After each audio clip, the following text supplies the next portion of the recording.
Hello and welcome back to Suspended Animation. I'm your host, Dennis Batholkus, and this is Expanse, Season 4, Episode 3, Subduction. So, for those of you who don't know what subduction is, it's basically a geologic term of one plate, tectonic plate going underneath another. So, you basically have that going on. That's what this is all about. And also, it describes a lot of what's going on in this episode as well. So, before I get started, I'm going to take care of a little bit of business. If you like what you see here, hit the subscribe button, like, share, and subscribe. Also, if you want to see when I'm going to be on live again next, you can hit the bell down below. It's a 50-50 chance of YouTube actually notifying you. The best thing to do is go to suspendedfanimation.com, take a look at my schedule up there, and then also I post it on my Facebook page as well. I update that once a week. Let's see what else. There's a Facebook group chat. If you guys want to go into there, you can post stuff and you can talk amongst yourselves as well. I have a Twitter, I have an Instagram, and I have a Patreon page, but I have no tiers set up as of yet. Will at the end of this year, beginning of next year. So there we go. Hey, Mr. Roboto and Sentient D. So, spoiler alert, I am going to spoil the episode. If you have not watched the episode, go and watch it. Come on back. This will be a video. You can comment down below in the comment section. Thank you, Viking Bitch, for the paddle. So, we basically left off. I'm not going to go over a recap of this. I'm going to do a review of it, what I thought of it. Um, and so I liked the episode. It actually dealt with the ramifications of what happened in episode 2 with Murty killing the Belter. Um, Also, what's going on with the with Miller having Holden free up the machine so that it can become a conductor and start shooting, lightning down, which of course hits the camp, knocks out the Belters generators, but not the scientist generators where Murty is. And Murtry doesn't want anybody actually helping anybody from his group helping the Belters. Excuse me. And of course, he's also killed one of the Belters too, so the Belters don't trust him at all, and they're plotting against him as well, which he's listening into. He's listening to all of this, and Amos is watching all of this as well. So yeah, it's a tense situation. And speaking of tense situations, we also have Christian, who is now being challenged for her job by Nancy Gao, and she finds out that Nancy Gao, who grew up on basic, jumped the line basically to get her apprenticeship program. So a week after she had applied for the apprenticeship program, she got in. And some people wait for decades on this. So yeah.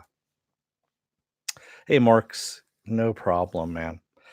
Um, and then we have Bobby. Bobby up on Mars. Her nephew, of course, has been caught up again and with all these people that are making the drugs, and they've taken him I guess you could say, hostage now at this point to pay for all the damage that Bobby did to the lab. And we find a new guy named Esai Martin, who is a cop. He's a dirty cop, but his record is clean. And of course, he has a really high conviction rate.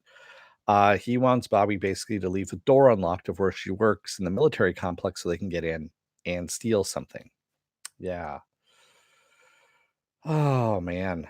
So a lot of different stuff going on. And Bobby ends up finding out that Esai is basically supplying the Belters, the OPA, with weapons, is what's going on, or supplies.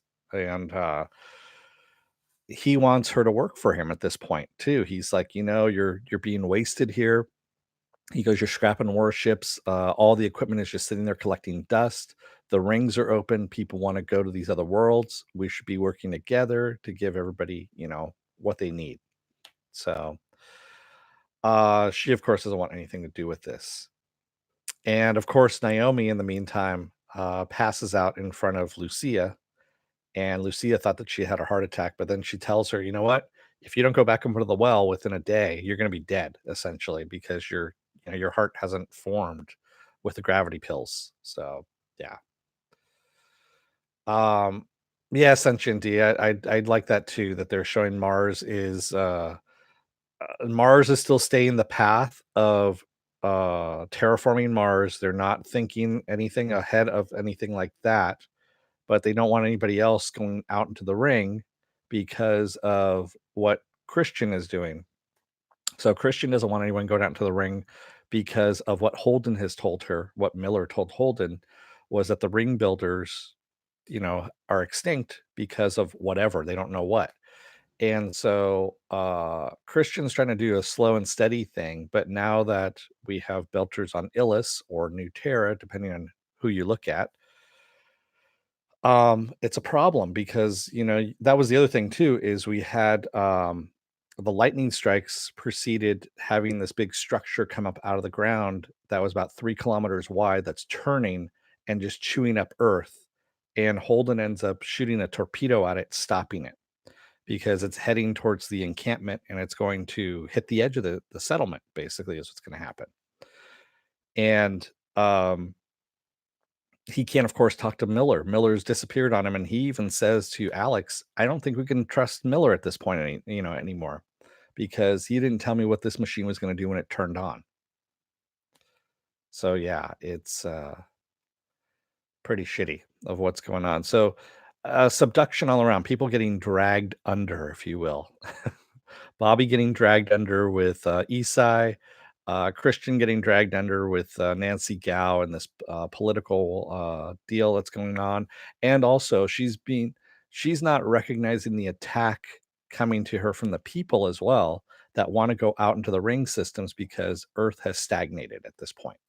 There's nothing for when you have, what is it? I think they said like 80% of the population is on basic now at this point, and they don't have jobs and things like that. They have nothing to do except sit around and do nothing. And this would actually settle, would take care of all that. But then again, they don't know what's out there. Yeah. So really good episode. It does move things along. And yes, I agree with you, Sentient D. The gold rush will make people go crazy. And that's the other thing too, is all these different worlds out there with a whole bunch of minerals to mine. And but also the dangers that are involved with it too. And it's the same thing like the old gold rush, the old West gold rush. Same exact thing, except just different worlds. Yeah, we didn't get any of the belters on the behemoth with Ashford and Drummer or this episode. But that was fine because we had so much going on anyway in this episode. Damn good episode. And I forgot, someone had asked me who my favorite character was, and last episode, and I said Bobby. Actually, it's a tie between Bobby and Amos, quite honestly, because that whole scene between Amos and Murtry in the when he finally gets power restored, when Amos gets power restored, and Murtry's sitting there in the bar, just in the dark, drinking by himself with his flask, and Amos confronts him and says, "I know who you are. You're a murderer. Your dick got hard when you killed that belter." And and Murtry tells him, "You and I are going to get bloody." And Amos says, "I've got time. Let's do it now."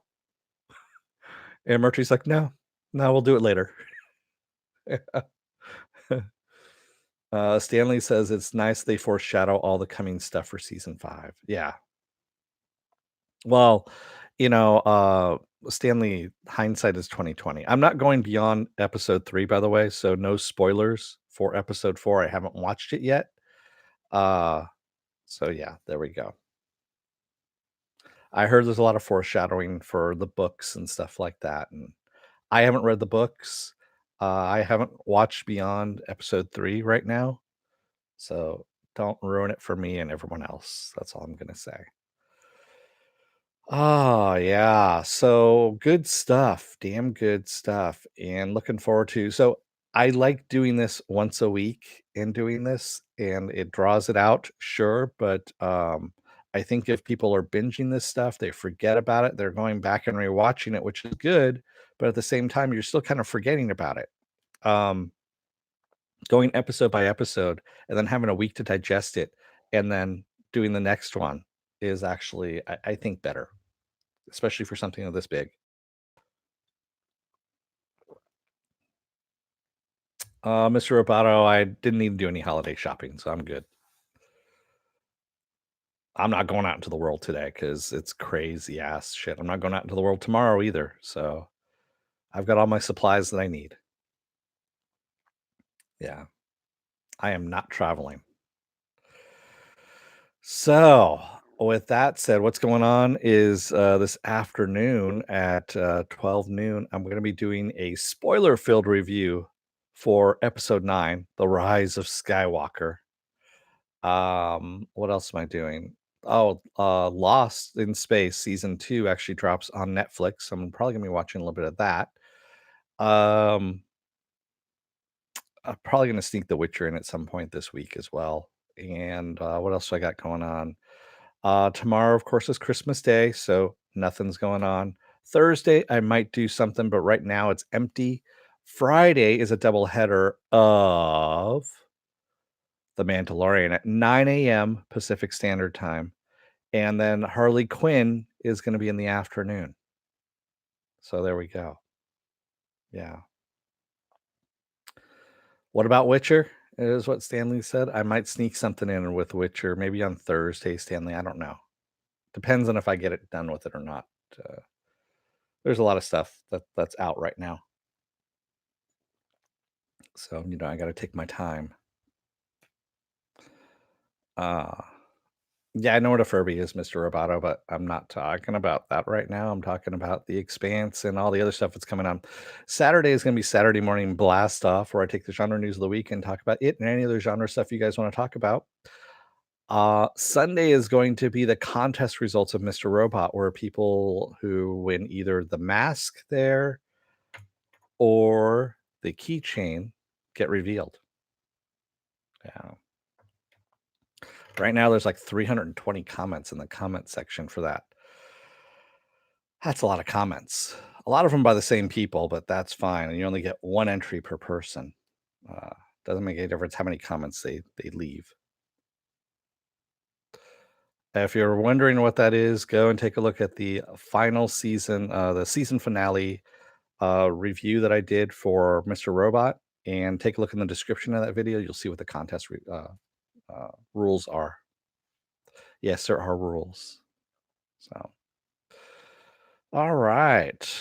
I want to thank everybody who joined me tonight in the chat, or today, I should say, in the chat.